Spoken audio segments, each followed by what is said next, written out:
She's the provocative star of one of TV's most successful series. I think you get probably one magical opportunity in your life. But there is another side to Lucy Lawless. She's one of those women who lives life to the fullest. And very soft, really. You know, not like the Xena you think she is. In the next hour, you'll hear how this New Zealand native set out to conquer the world.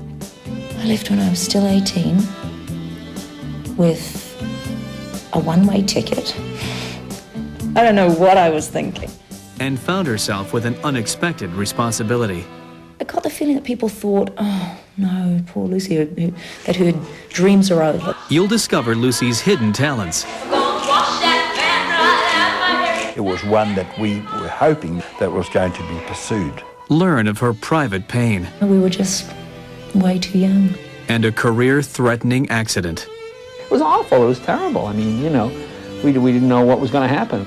You'll hear the inside story of early disappointments. So we went with Roma Downey. And risky career decisions. I was like, wow, she can actually sing.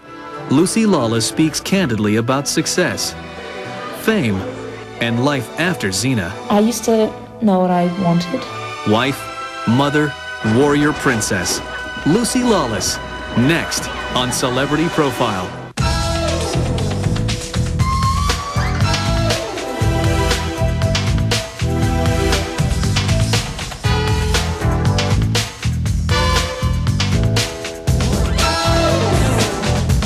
I was born on the 29th of March 1968, though my mother swore it was the 28th because she had so many children she didn't know what to do.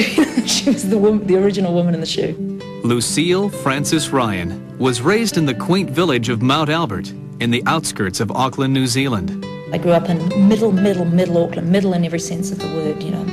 Lucy was the fifth of 7 children and the first daughter born to the town's mayor, Frank Ryan, and his wife, Julie. She got a great welcome from everybody, you know. There was shouting in the streets of Mount Albert when Julie's got a girl. I used to take the kids out to give Julie a rest. 7 children is a lot of children. Big Irish Catholic families. 7 was pretty standard, 7 children. Frank and Julie were overjoyed with the arrival of their daughter. But to Lucy's brothers, the event wasn't particularly special. Lucy's brother, Bill Ryan. Never really occurred to me that she was any different. In fact, I don't think I really realised she was a girl until some of my friends started saying to me, "Where have you been hiding your sister?" The story was that she didn't know she was a girl till she was 8. How did she find out when she was 8? I don't know. I guess she found there were ways to get things brothers couldn't get. Lucy Ryan was definitely Daddy's little girl. She used to wait for me at the gate, cry when I left in the morning. My father's nickname was Lucy Lockett. It was a good name for a little kid like that.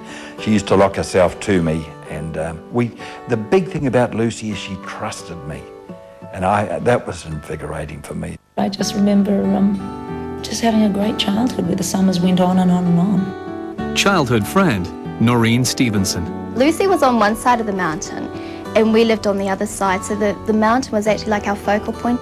Friend, Gabrielle Hillebrand. We used to meet a lot in the middle and spend a lot of time up there and chatting away and that sort of thing.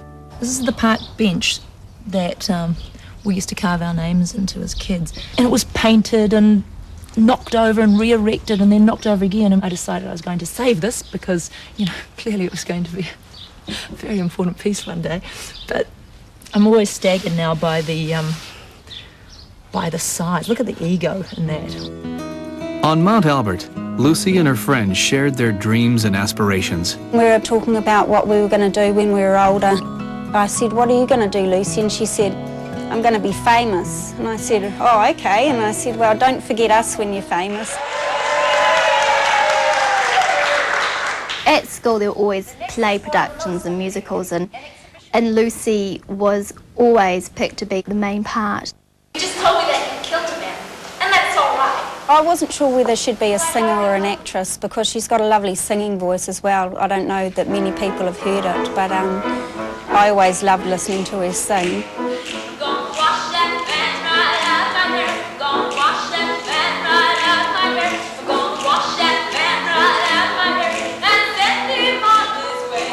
She had a wonderful singing voice. It was one that we were hoping that was going to be pursued. After graduating high school in 1985, Lucy set her sights on becoming an opera singer. While studying at Auckland University, she signed up for private voice lessons.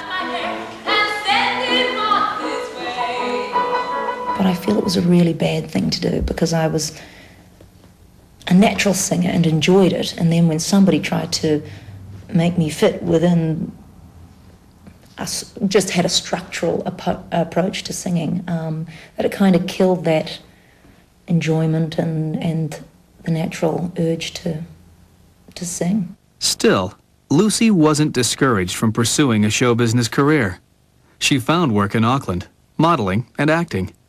The first gig I ever remember was an ad for Getaway Tours, a tour company. If I were to tell you that you could spend 2 weeks on the white sands of Hawaii, cavorting in water so clear you could count your toes, or relaxing in a superb hotel, thanks, sightseeing, tours, food, music, fun, for no more than a holiday at home, you'd say, get away. And you'd be right. That paid me $3,500, and that was the money I used to go to Europe. The restless 18-year-old dropped out of college in search of adventure. I left when I was still 18 with a one-way ticket. I don't know what I was thinking. I went off to Switzerland with some friends initially and then struck out on my own. Struck out in a big way. In 1986, 18-year-old Lucy Ryan decided to leave Auckland University in her native New Zealand. I had no intention of spending 3 whole years of my life in another learning institution. The adventurous teenager headed to Europe. Lucy's brother, Bill Ryan. New Zealanders have a natural instinct, I think, to get out and roam, have a look around. It's called doing the big OE.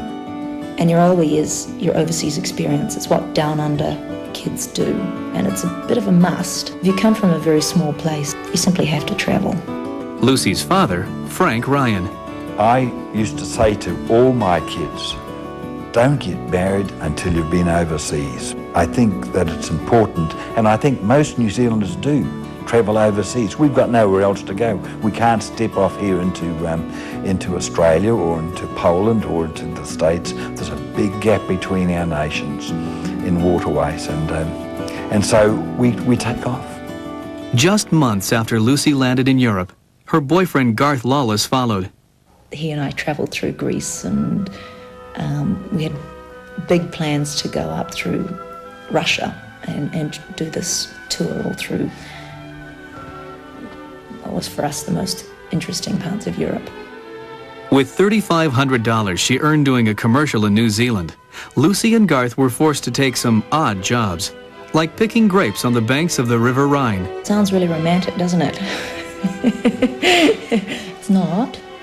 It's not. I picked grapes for about 3 seconds and didn't like it.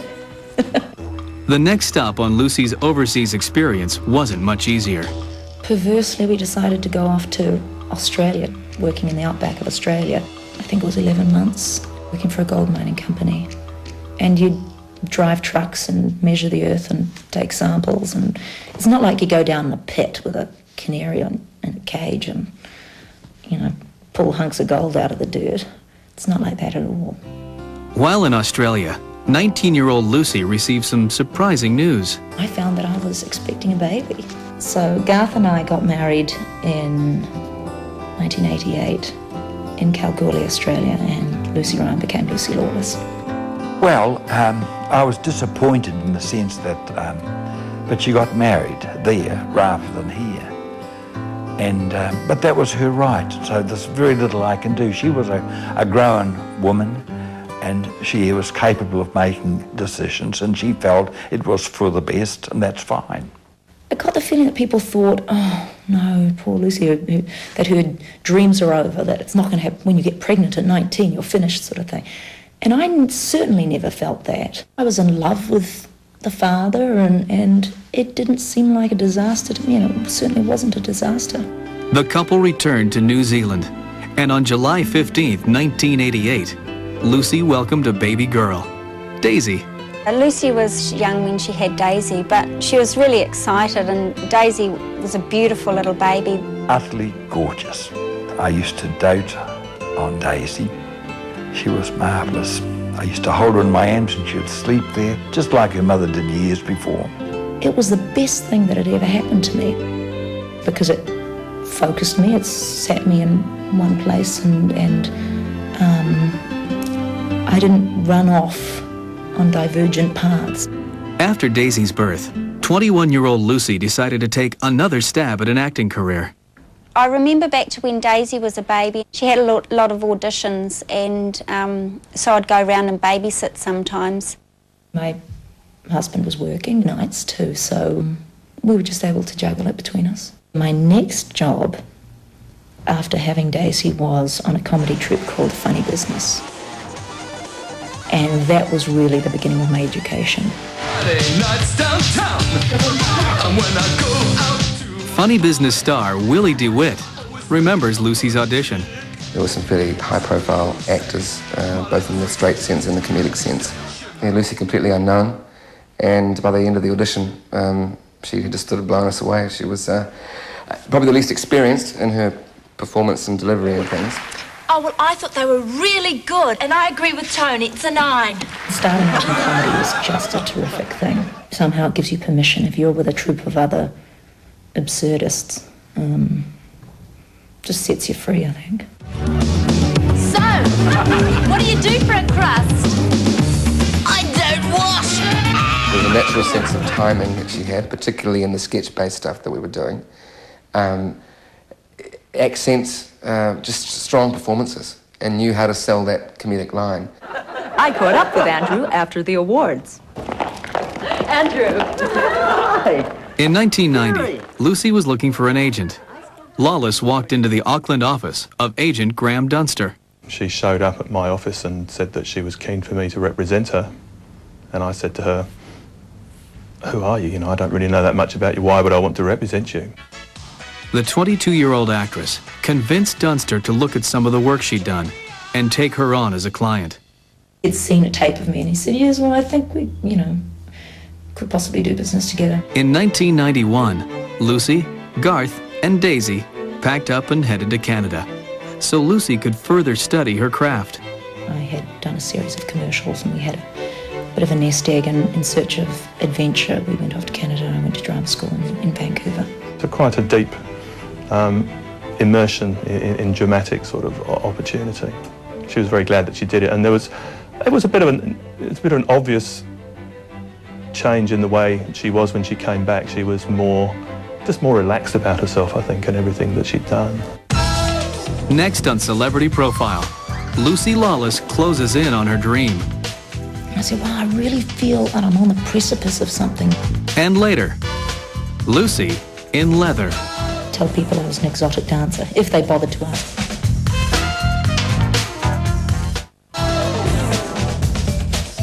In late 1991, Lucy Lawless returned to her native New Zealand after studying acting in Canada. That was brilliant. That was really brilliant. Just great teachers, right time of my life, right people at the right time.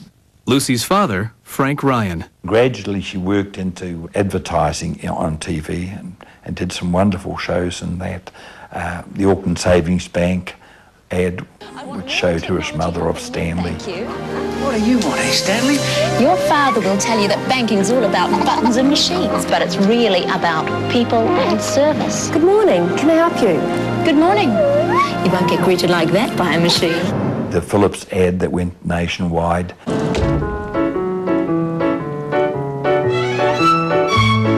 Lucy's big break came in September 1993 when she was cast as host of a series called Air New Zealand Holiday. A few years ago, you could have been shot for sitting here. The Berlin Wall ran just over there. Amazing to see the world.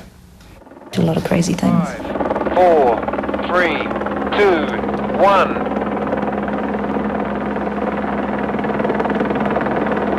Lucy was having fun. Yeah, I'll do it again. But she didn't want to host a travel show forever.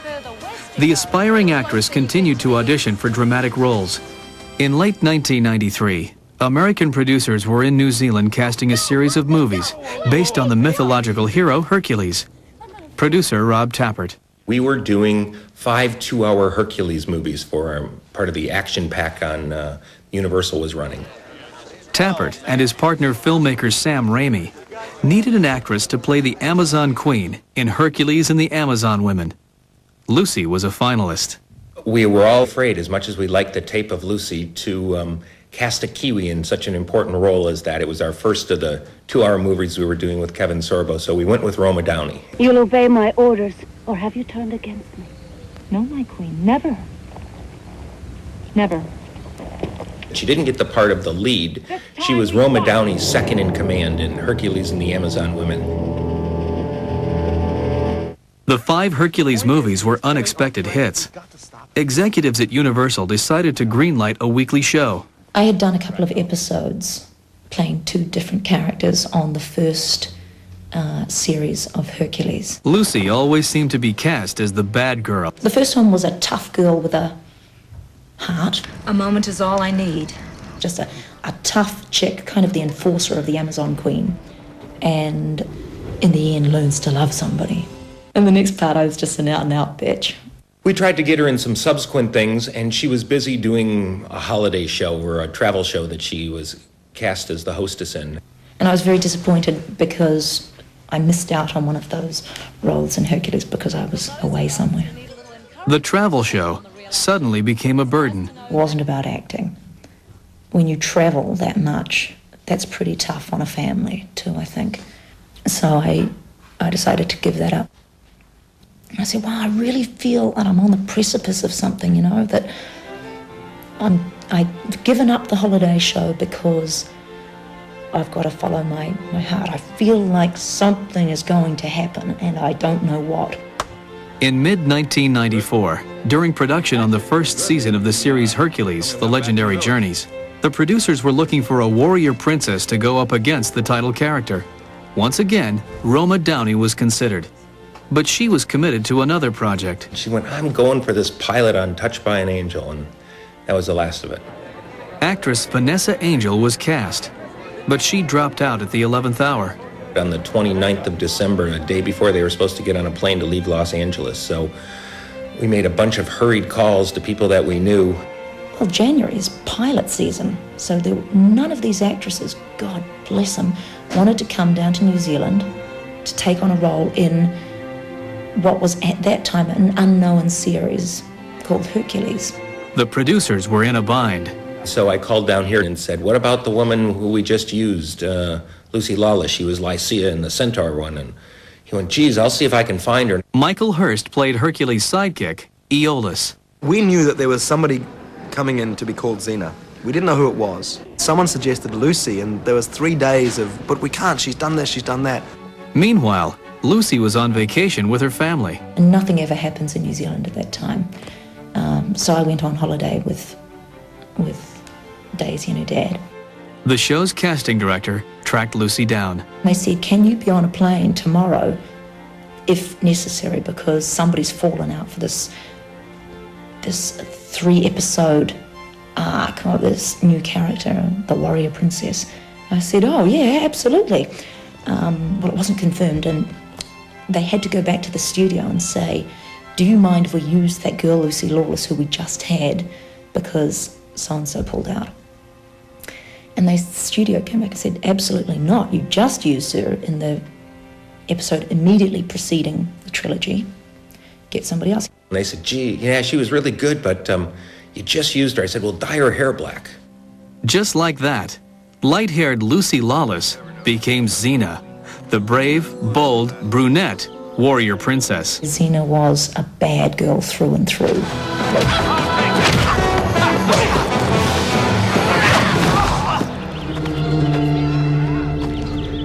Pathetic.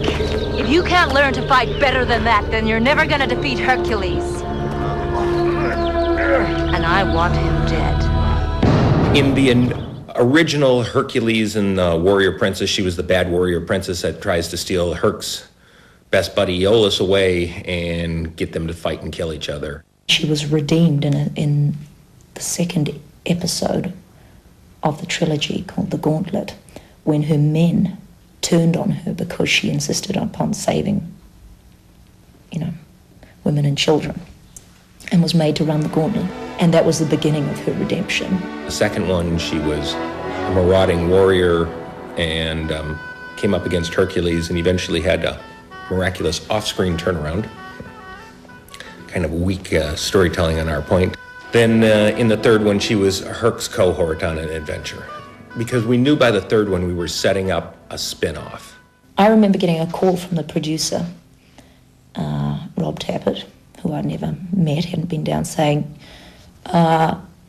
Lucy, what would you say if I said there was a 10% chance this could go to series? Next on Celebrity Profile, a career flourishes, but a marriage crumbles. The person that you marry at 19 is not who they're going to be, inevitably, at their end of their 20s. And later, an appearance on The Tonight Show gives Lucy a scare. It was awful. It was terrible. I mean, we didn't know what was going to happen. In 1995, native New Zealander Lucy Lawless got the break she was looking for. The 26-year-old was cast as Xena, warrior princess, on the television series Hercules, The Legendary Journeys. I'm Xena. Hello, Xena. They didn't have to pitch me anything. I mean, didn't matter what it was, I would have done it. And nothing else to do. In those days, I would have done everything that didn't require nudity, I guess. I might even have done nudity, it never came up. Hercules producer, Rob Tappert. By the time we were done with like 2 of the episodes that Xena was in, the studio really liked the dailies. They came to me and said, look, you better do something before somebody rips off your idea to do a show, because somebody's going to follow up on Hercules. Hercules co-star, Michael Hurst. The studio saw the dailies and went, we want that. They didn't have any stories or any idea about a series, they just wanted that, and very quickly the money was forthcoming. So that just shows you what someone had seen the recipe and went, this is going to be pretty good. Lucy's agent, Graham Dunster. The timing was opportune because they had their 2-hour block on the stations in the States and they needed another show, or saw the opportunity to create one that would work. Unlike Hercules, Xena does not exist in mythology. The creation of this new character gave the writers and producers tremendous freedom. Because no one knows who Xena is, it has given us a certain license. We kind of look at all of history as our playground. The executives at Universal were excited about the prospect of a series centering around a female action hero. They were less enthusiastic about Lucy's New Zealand accent. So the Kiwi actress perfected an American dialect. Seeing you happy will make me happy. Which is what ancient Bulgarians used to sound like. They were more afraid of the accent than they were anything else, and then just put her with some martial arts training. And they sent me away for training, which improved things greatly. You hit a few stuntmen, and eventually they get frustrated and they'll pop you back. And then you go, oh, now I get it. While Lucy struggled to prepare for Xena, her 6-year marriage to Garth Lawless was suffering. It was just a growing thing. I'm afraid if you get married at 19, really, the 20s are a period of immense growth, particularly, I think, for women. And the person that you marry at 19 is not who they're going to be, inevitably, at their end of their 20s. Lucy and Garth decided to separate. We were just way too young, 19 to get married. I mean, nobody could have told us not to. We were in love, and we got a beautiful daughter out of it. So we're still friends. It's just, wow, was I married to you? Were you married to me? The emotional impact of the separation was compounded by the sudden pressure of a starring role on a series. Well, the first day I went and sat in the makeup bus and just wept. I'm not ready for this. It was only 10 days shooting, but it felt to me like I was expected to carry off, play King Lear. But Lucy found a support system. The crew and my colleague Renee are my mainstay. So often you feel like you're carrying the show, but sometimes the show carries you, or at least your friends do. Xena co-star Renee O'Connor. She's a down-to-earth young woman. That was my first impression. And then I got to know Lucy and I saw this funky side. She's one of those women who lives life to the fullest and she loves people. Looking back, imagine if it wasn't Renee. Imagine if it was anybody else in the world. It would have been awful. It's very hard to be always the sidekick in something and to carry it off with grace and panache and be a good committed actress and a good friend. With Lucy, there's no distinction between who's the star, who isn't. Despite the chemistry between the actors, no one knew how audiences would react to the show. Hercules was doing well. Our goal at that time was to beat Baywatch, and Herc had just accomplished that, so we were very happy with that. And I really had no expectations for Xena. It was a fight to get it on the air at that time because it was a female-driven show. It was a week-to-week thing, and it really took like a year for the ratings. Besides its opening, it always underperformed Hercules. It really took like a year for it to catch on and find its own audience. But the show did catch on, and there was no stopping the warrior princess. By the end of 1995, the show and its 27-year-old star were on fire. Except in Lucy's native New Zealand, where the show was not televised. I could wander around in my costume, throw a t-shirt or something over and go off to the bank at lunchtime. Tell people I was an exotic dancer, if they bothered to ask. Coming up. The beginning of our relationship was probably clandestine.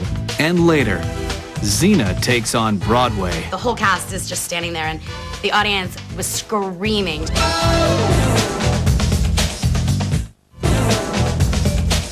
1995 marked a time of change for Lucy Lawless. Her career was gaining speed, but her marriage to Garth Lawless came to a dead stop. Lucy focused on Xena and helped start a trend. It was part of the 90s zeitgeist, the empowerment or the re-emergence of the female hero. Xena, Warrior Princess, was immediately popular with male and female viewers alike.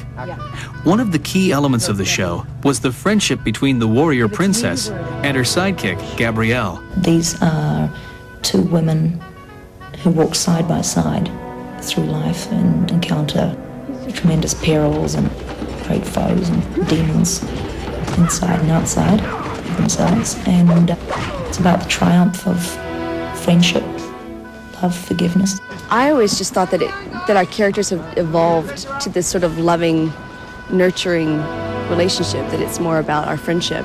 We're both so in the middle of those characters that we don't see it like other people do. Some of the show's fans began to read hidden meaning into the relationship between Xena and Gabrielle. I think it's perfectly natural that the lesbian community would seize on these characters, because where else do you see two women going it alone with no visible means of male support? And there have been times when we played up to that and put in subtext because it tickled our fancy on the day, or it was written in by the writers. When we're looking at an episode and there might be lines that deal with the subtext, we just try to find a genuine, sincere approach to it as being someone that you love and care about. And that's the only way to really deal with the characters and that whole line as honestly as you can. Lucy dedicated herself to playing Xena with passion and sincerity.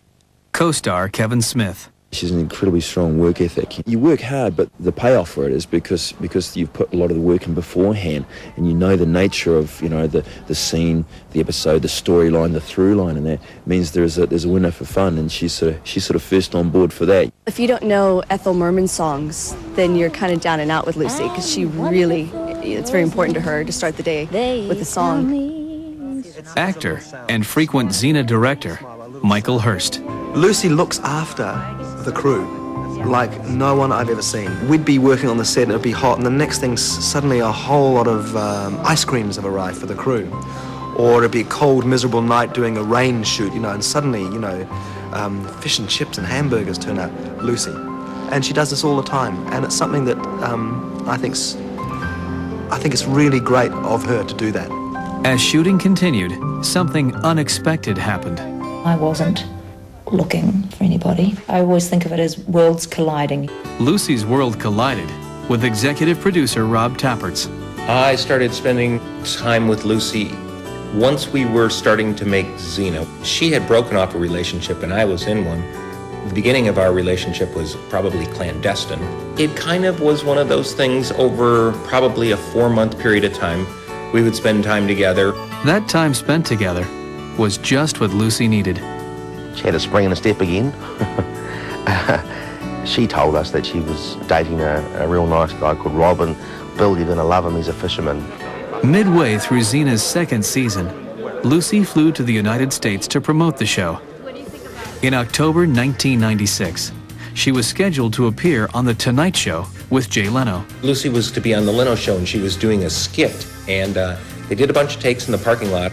Tonight Show host Jay Leno. She fell off a horse, actually, which never happens, and injured pretty badly. The horse slid on the pavement as we came to a halt, and the hooves came out from under it, and I'll never forget the sound of hooves scraping on concrete. And I broke my pelvis. It was awful. It was terrible. I mean, you know, we didn't know what was going to happen. Lucy was rushed to the hospital. I woke up and I was on some sort of pain medication, and they were calling me Miss Balboa.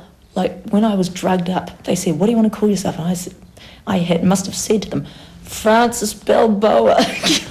So, and all these guys were pushing me down to get my x-rays and things. They were going, "Okay, Miss Balboa, we got it."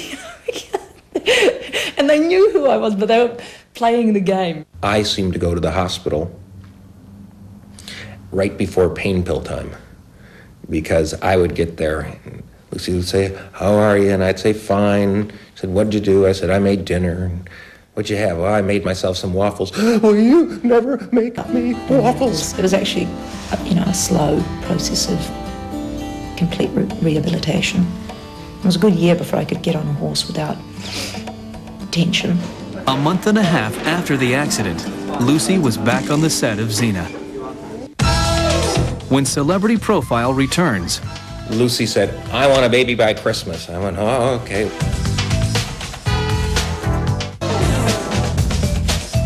In November 1996, Lucy Lawless returned to the New Zealand set of her hit show, Xena Warrior Princess. I don't know if it was 6 weeks or 3 months, but I was back working, though I couldn't jump or anything.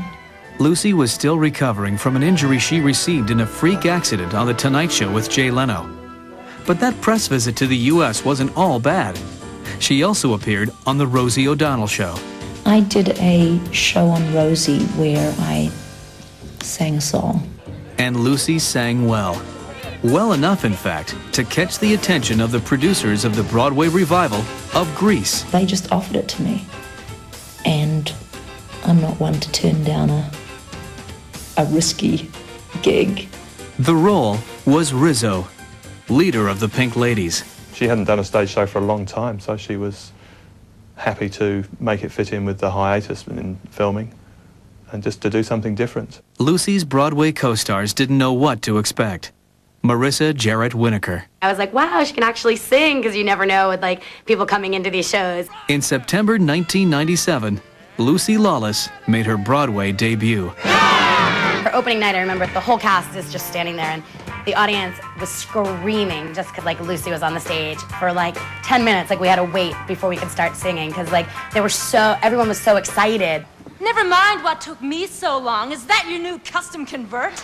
And then it was over, and I went home and I went to bed, and I woke up in the morning and went, "Oh, that was great." And I realised I truly went, "Ah!" Because I realised I had another 10 weeks of doing exactly the same thing. Xena fans came out in droves, and the box office boomed. Xena producer Rob Tappert flew to New York, but he wanted to do more than just see Lucy in the show. Maybe we could let her in the Pink Ladies.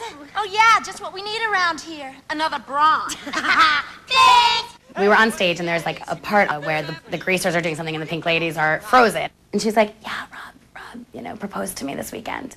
Just whispered it on stage, everybody was completely, we were just sitting there, and I whispered, and she's like, "Pass it on," and told all the girls, on stage that Lucy was now engaged to get married. Like all good guys, I had kind of sussed it out by then to make sure that I wasn't going to get rejected. So I felt fairly comfortable putting my foot forward then. The soon-to-be married actress completed her run in Greece on October 17th, 1997. I loved all the people on Broadway so much. It was real fun and it was real torture at the same time. Lucy headed back to New Zealand and began filming the 4th season of Xena, Warrior Princess. Lucy informed her future husband that she just had to be married before she turned 30. He made me wait till the day before my 30th birthday. On March 28, 1998, Lucy Lawless and Rob Tappert walked down the aisle. Everything went according to plan, except for one detail. There was a small glitch in the showing up part because where I come from, the bride is expected to be a bit late. So when she was 20 minutes late, the priest said, look, I just got to cut the service to I do, and we're out because I got another wedding. And I went, what are you talking about? The bride is supposed to be late. And all the Americans were freaked out because they're not accustomed to waiting. And all the Kiwis are totally relaxed. They're playing cards and Rubik's Cubes and things. Despite the delay, it was a memorable ceremony. For Mum and Dad, it was the wedding they never got to have when Lucy's previous or first marriage.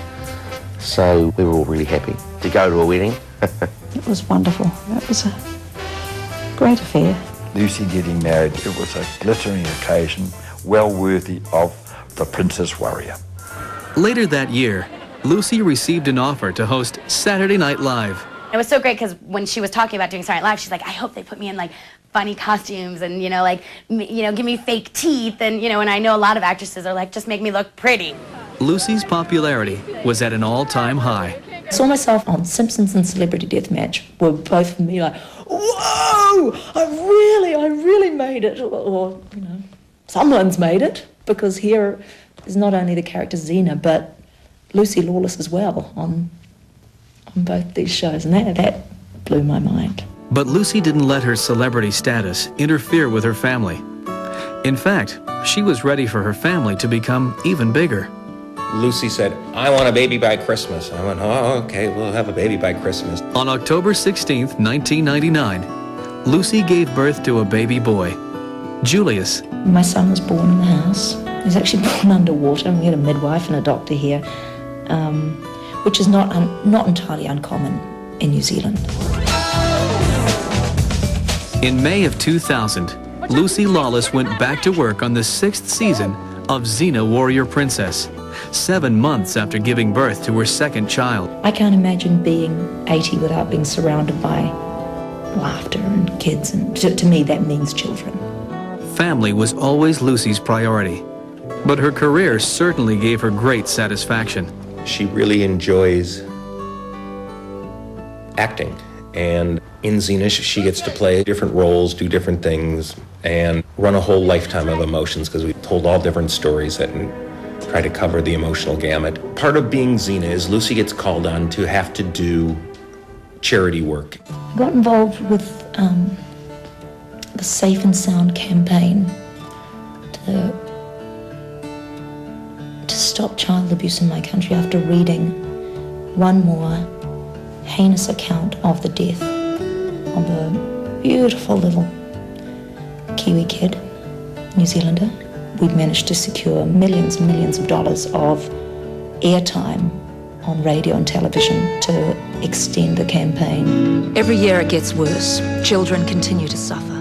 She likes to give something back, yes. I mean, that's a mark in a way that she hasn't lost touch with her roots, with reality, with other people, that she's not totally immersed in the show and the fantasy land that inhabits. But she actually is an incredibly generous person and very soft, really. Not like the Xena you think she is. I think Lucy's a very caring person, and it's just something she really believes in. I'm in it for the long haul. I realise that, and I do feel as if I'm part of something bigger than my own life. And if there's some way I can turn this celebrity, I hate the word celebrity, but the celebrity given me by Xena into something good and translate it into action, then then it makes it all worthwhile. In October 2000, it was announced that the 6th season of Xena, Warrior Princess, would be its last. You know what, it wasn't a surprise that it got cancelled. It's just a change in business practices, where the stations that carried us wanted to use those slots that we were in for their own products. So we just kind of got shifted out. Lucy Lawless was faced with the reality of a career after Xena. It has been a great show. I think a part of me is a little relieved. I'd like to lie in, I'd like to sleep and say, oh, what shall I do for brunch today? Maybe I could go out and have brunch and take my kids and I haven't done that for a very long time. She certainly has been approached by people to do talk shows, to do sitcoms, to do those kind of things. I used to know what I wanted, and I'm not sure I do anymore, so I always thought to do 2 movies a year and raise my kids sounded just great, and now running off and living in some foreign country where no one can find you sounds just great. Raise my kids and do nothing. Somebody got Renee's shoe lifts? We actually put Lucy on boxes and stuff to make her look really tall. They decided that if I was going to play the Xena role, they'd have to put me on boxes. Because I'm taller than her, but we didn't want anyone to know that. Okay.